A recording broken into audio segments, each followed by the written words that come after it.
think in the toxic environment that you've created here in CNN and cable news, which is a real crisis of legitimacy for your network, and we saw it, of course, with the extremely fake news you reported about the Don Jr. and WikiLeaks story. There was a huge embarrassment for your network. Stephen. Just like the huge embarrassment you had when you got the Comey testimony wrong. Stephen, I'm trying to get to the issue of the president's fitness, which a lot of people are questioning. I'm getting to the issue of your fitness, but the president's tweets absolutely reaffirmed the plain-spoken truth. A self-made billionaire revolutionized reality TV and tapped into something magical that's happening in the hearts of this country. The people that you don't... The president has approval rating in the 30s. I don't know what magical you're talking about. The people that you don't connect with and understand, the people whose manufacturing jobs have left, who've been besieged by high-crime communities, and who've been affected by a policy of uncontrolled immigration, those voices, those experiences don't get covered on this network.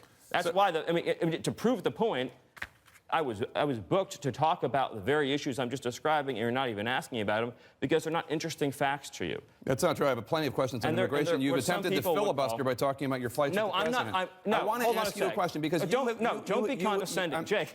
Stephen, the president and the White House. The reason why I want to talk about the president and the White House. The reason why I want to talk about the president's experiences, what I've seen with him traveling to meet dozens of foreign leaders, with his incredible work. Okay, you're not answering the questions. No, I understand. You have 24 hours a day of anti-Trump material, and you're not going to give 3 minutes for the American people to hear the real experience of Donald Trump. There's one viewer that you care about right now, and you're being obsequious. You're being a factotum in order to please him. Okay. No. And I think I've wasted enough of my viewers' time. You know who I care about?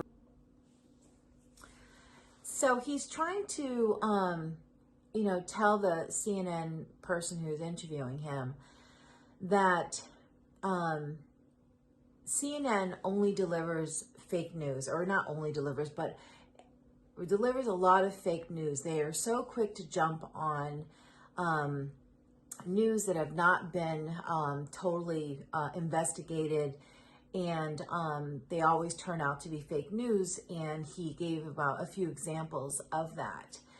And later in the video, he even mentions to the person who's interviewing him that, he was brought to be interviewed today to talk about some of the things that Trump has done that's actually helped the American people.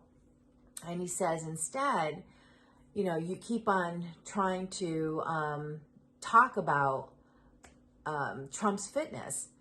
And even the reporter said, oh, I have a lot of questions here that I want to get to, but I'm trying to I'm trying to ask you, about Trump's fitness. And the funny thing that I get from that is, since day one that Biden took office, he's been doing so many gaffes, so many mistakes, so many stumbles, and it's not because he's old. It's because of his fitness, his mental fitness. There is something wrong there.